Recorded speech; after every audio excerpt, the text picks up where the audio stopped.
For those that could not make it, you'll be happy to know that they won't be missing out on any action. The July in Jozi at the Turffontein Racecourse offers an action-packed day with racing taking place in both Johannesburg and Durban. Now we speak to the Executive Director of Sports Betting, V. Moodley, tells us more about this. Good morning. Welcome to Morning Live. Thank you, Lebo. Thank you. Okay, how did the Jozi in July come about?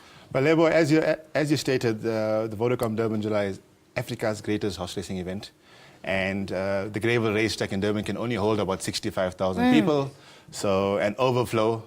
So we decided, Clyde Basil, the sales and horse racing marketing executive, decided the theme of July and Jozi.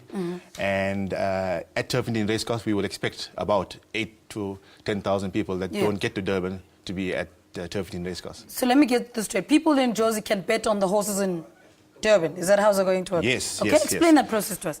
Lebo, what happens, the tote, the tab, the engine of horse racing is actually one. So if you're at Greyville Racecourse, or if you're in Cape Town, Wet and Windy Cape Town, or if you're in Johannesburg, you're all playing into one pool. Okay. So it's called SAF tote, where it's tab, where it's one pool.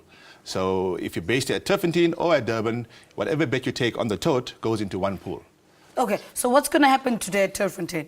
Well, Turffontein, well, it is the Vodacom Durban July race. So what we do, we have a 9-race program at Turffontein Racecourse. And part of the 9-race program, the Vodacom Durban July, which is race 7, is also part of the Turffontein card. So that's to get the people involved into the Vodacom Durban July. What has been the highlight of being in this position for you? Well, it's quite challenging, Lebo, and the betting engine of the business is obviously controlled by us. I mean, I am responsible for that event, and the challenges is trying to get the people to try and get the bets in, and we're trying to make history today.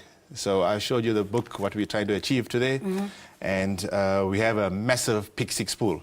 If you can find 6 winners on the card, the pool will be about 11 to 12 million rand, which is over $1 million. So that's the challenge for the punter to try and win that bet, and for us to try and get the people to be able to place those bets. How do we get away from the obvious elephant in the room that it's still gambling? That's the problem, Lebo. It's horse racing seems to be a gambling sport, but it is a sport. And if you look at what's happening with gambling, sports betting is going through the roof. Now, because of the sporting element of a sport, soccer, cricket, rugby, there's more betting on those events now than horse racing.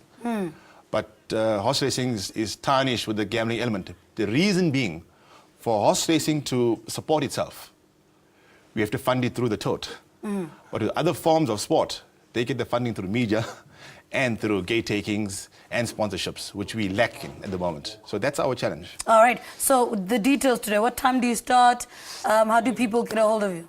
Well, horse racing at Greyville, the event at Greyville starts at 11:25, and at Turffontein we start an hour later. You just come to Turffontein, entrance is free. You walk into Turffontein, you watch the best of both worlds. Turffontein live, and you watch Greyville on the big screen. Okay, V. Moodley, thank you so much for talking to us. He's the Executive Director of Sports Betting, talking to us about July in Jozi. Well, the rest of the fashionistas, as you can see in your screen, are in Durban for the July. But for now, if you're in Johannesburg, you can go to the Turffontein. This year's theme is the big screen. So before we say goodbye, Sam and I'm going to allow Sam to come through, and then we say goodbye.